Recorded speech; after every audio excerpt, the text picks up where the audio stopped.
Halo, selamat pagi, selamat siang, selamat sore Ayah dan Bunda. Hari ini saya Dr. Yuwanita akan membahas mengenai bayi risiko tinggi dan pemantauannya. Mungkin sebagian dari Ayah dan Bunda sudah pernah mendengar mengenai bayi risiko tinggi.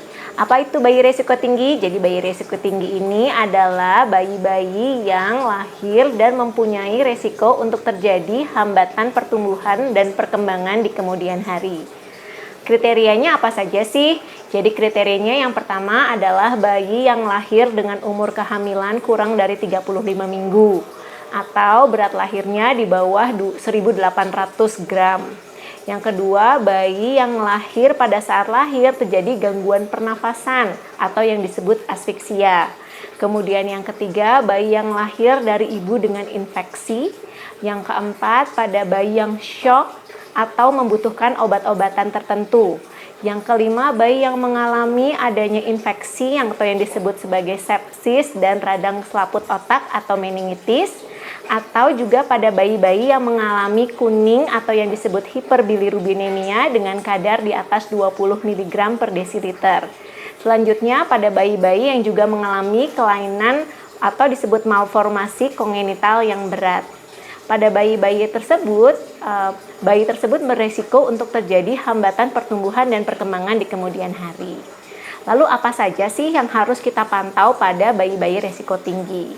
Jadi yang harus kita pantau pada bayi-bayi resiko tinggi adalah pada saat pemulangan bagaimana kondisi bayinya.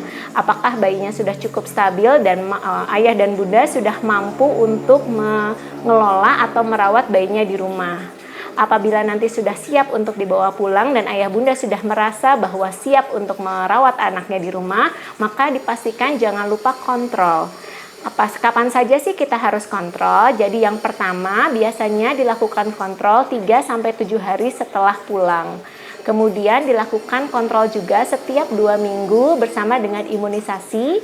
Kemudian dilakukan juga pemantauan pada usia 3, 6, 9, 12, 18 bulan, serta setiap 6 bulan sampai usia 8 tahun.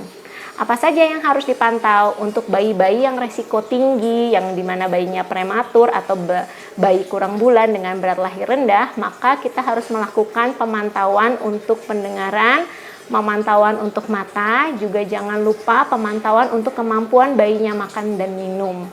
Juga jangan lupa Mam sama Dad juga harus memantau kondisi bayinya, yaitu yang disebut neurodevelopmental. Apa sih neurodevelopmental? Jadi kemampuan bayi untuk mencapai perkembangan yang normal. Kapan dan siapa yang bisa memeriksa bayi tersebut? Jadi bayi-bayi ini sebaiknya dibawa ke petugas kesehatan supaya mendapat pemantauan yang baik dan cermat oleh petugas kesehatan. Jangan lupa imunisasi juga harus dilakukan pada bayi-bayi beresiko tinggi ini karena bayi-bayi ini tetap harus dilindungi dengan imunisasi. Jadi apa sih pesan dari pembahasan kita hari ini? Jadi pembahasan hari ini yang pertama kita harus mengenali dulu apakah bayi moms and dad termasuk sebagai bayi resiko tinggi. Yang kedua, apabila sudah masuk kriteria resiko tinggi, maka jangan lupa untuk kontrol atau membawa bayinya ke petugas kesehatan yang memang kompeten. Yang ketiga, jangan lupa apabila nanti ada gangguan dari perkembangan serta gangguan dari neurodevelopmental, maka dibawa ke dokter anak konsultan neurologi. Demikian Moms and Dad, semoga bermanfaat.